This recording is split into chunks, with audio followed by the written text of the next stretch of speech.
अस्सलाम वालेकुम दोस्तों, आज सुनेंगे उस शख्स की दास्तान जो जुल्म के अंधेरों में रोशनी का निशान बना, जिसने कैद की जंजीरों में भी हौसले को ना रोका, जिसने नस्ली इम्तियाज के खिलाफ आवाज बुलंद की, जो अपने हक के लिए खड़ा हुआ, ना झुका ना टूटा। वो नाम जो उम्मीद की रोशनी, हौसले की पहचान और आज़ादी की आवाज बन गया। आइए जानिए उस अजीम रहनुमा की कहानी जो दुनिया को सिखा गया कि ताकत सिर्फ जिस्म में नहीं, दिमाग और दिल में होती है। Nelson Mandela. समुंदर के बीच रोबिन आइलैंड के नाम से एक जजीरा है। ये जजीरा अपनी खामोशी में चीखता है, चीखें उन कैदियों की जिन्होंने यहाँ कभी अपनी जवानियाँ कुर्बान की। उन्हीं में एक कैदी भी था जिसका नाम आने वाले वक्तों में आज़ादी का इस्तारा बनने वाला था। जी हाँ नाज़रीन, आपने सही सुना। लेकिन आखिर ये शख्स कौन था और किस जुर्म की सजा के तौर पर उसने जिंदगी के 27 साल कैद में गुजार दिए। ये कहानी शुरू होती है एक छोटे से गांव मबीजो से। यहाँ एक बच्चा पैदा हुआ जिसका नाम रोली लाला रखा गया। रोली लाला का मतलब है मसाइल पैदा करने वाला, यानी ट्रबल मेकर। कभी किसी ने नहीं सोचा था कि ये बच्चा वाकई दुनिया के सबसे बड़े मसले, नस्ली इम्तियाज यानी अपार्थाइड सिस्टम को चैलेंज करेगा।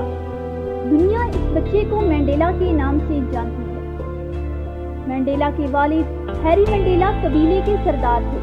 वो एक इज्जतदार और इंसाफ पसंद इंसान थे। एक दिन उन पर एक मामूली मुकदमा दायर किया गया, एक गाय के गुम होने का इल्जाम। बरतानवी मजिस्ट्रेट ने उन्हें तलब किया मगर उन्होंने इनकार कर दिया, जिस पर अंग्रेजों ने इस मामूली बात को बहाना बनाकर उनकी जमीनें जब्त कर ली। उस दिन नेल्सन ने पहली बार जुल्म को करीब से देखा। उन्होंने अपने बाप की आंखों में बेबसी देखी और शायद उसी लम्हे उनके दिल में वो शोला भड़का जो कभी बुझा नहीं। कुछ साल बाद उनके वालिद का इंतकाल हो गया। मंडेला अभी छोटे ही थे। वो अपने वालिद के दोस्त के घर चले गए। यहाँ उन्होंने पहली बार दुनिया की सियासत, रवायात और इंसाफ की बातें सुनी। उन्हें बताया गया सरदार कभी डरता नहीं, अगर वो डर गया तो उसका कबीला खत्म हो जाता है। ये बातें नेल्सन के दिल में हमेशा के लिए बैठ गई। नेल्सन 7 साल की उम्र में स्कूल गए। उनके उस्ताद एक बरतानवी मिस्री ने उनसे कहा, तुम्हारा अफ्रीकी नाम मुश्किल है, अब से तुम्हारा नाम नेल्सन होगा। नेल्सन मुस्कुरा दिए, मगर उनके दिल में सवाल उठा, क्या हमारा नाम मुश्किल है या उनके लिए हमारी पहचान नाकाबिले कबूल। ये पहला लम्हा था जब नेल्सन ने नस्ली फर्क को महसूस किया। जवानी में वो फोर्ट हेयर यूनिवर्सिटी में दाखिल हुए। ये वो जगह थी जहां उनकी मुलाकात इनकलाबी दोस्तों से हुई। सब नौजवान सिर्फ तालीम नहीं ले रहे थे, बल्कि एक नया ख्वाब देख रहे थे, एक आजाद जनूबी अफ्रीका का ख्वाब। जी हाँ, एक दिन यूनिवर्सिटी में इंतजामिया के खिलाफ तुलबा ने एहतजाज किया। मंडेला भी शामिल थे। नतीजा ये हुआ, उन्हें यूनिवर्सिटी से निकाल दिया गया। ये उनकी जिंदगी की पहली बगावत थी और पहला सबक भी कि सच बोलने की कीमत हमेशा ज्यादा होती। 1940 की दहाई में नेल्सन मंडेला ने अफ्रीकी नेशनल कांग्रेस में शमूलियत इख्तियार की। उन्होंने फैसला किया कि अब खामोश नहीं रहना।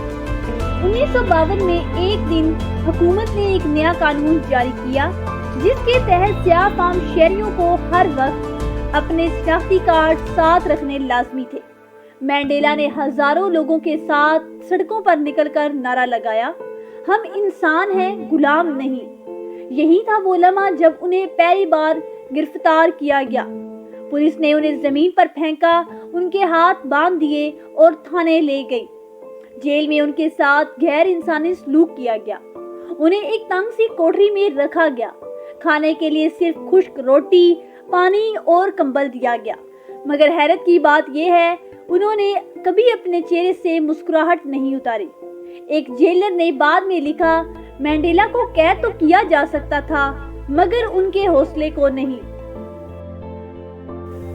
1961 میں نیلسن اور ان کے ساتھیوں نے فیصلہ کیا کہ اب وقت آ گیا ہے کہ حکومت کو سخت جواب دیا جائے۔